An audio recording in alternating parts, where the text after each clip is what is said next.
রান্না শুরু করছি শাওন পাকশালা কবিতার ছন্দে। ভিডিও দেখে রান্না করুন মনের আনন্দে। নমস্কার বন্ধুরা, শাওন পাকশালাতে সবাইকে স্বাগত জানাই। আজকে আমি বানাবো সর্ষা পোস্ত দিয়ে ছোট মাছের ঝাল।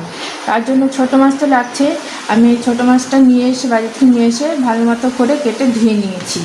আর এখানে নিয়েছি পেঁয়াজ কুচি, একটা লেবুর টুকরো নিয়েছি, 4টে চেরা কাঁচা লঙ্কা নিয়েছি, আর এখানে নিয়েছি সর্ষা পোস্ত আর কাঁচা লঙ্কার পেস্ট। এখন আমি রান্নাটা করে নেব। আমি মাছগুলোকে অল্প লবণ আর লেবুর রস দিয়ে 10 মিনিটের জন্য ম্যারিনেট করে রেখেছিলাম। ম্যারিনেট 10 মিনিট হয়ে গেছে। আমি এখন মাছগুলোকে ভালো মতো করে আবার ধুয়ে নিয়ে এখন লবণ আর হলুদ দিয়ে মেখে মাছটাকে ভেজে নেব।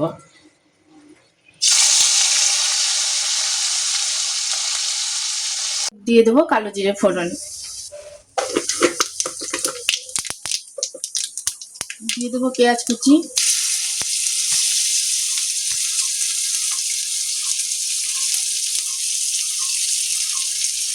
পেঁয়াজ কুচিটা দিয়ে একটু হালকা ভাজা ভাজা করে নেব।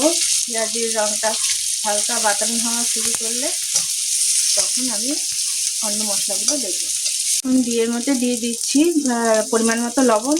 যেহেতু পোস্ত আর সর্ষেটা বাটার সময় সামান্য লবণ দিয়ে বেটেছিলাম, আর মাছটাও লবণ দিয়ে ভেজেছি, ওই জন্য এখন অল্প পরিমাণে লবণ দেবো।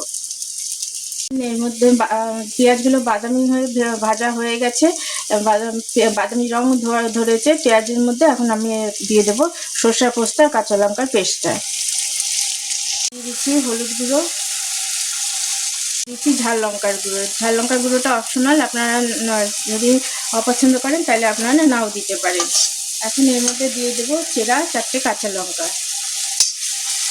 তখন সমস্ত কিছুর সাথে ভালো মতো করে মিশিয়ে নেব আঁচটাকে মিডিয়ামে দিয়ে। কিছুর সাথে আমি ভালো মতো করে পেঁয়াজের সাথে সর্ষা সমস্ত ভালো মতো কষে নিয়েছি।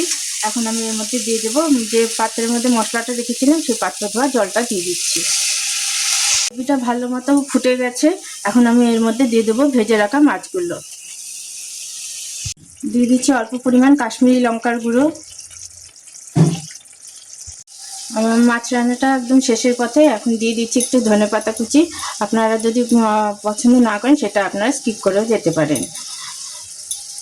এটা খেতে খুবই ভালো লাগে।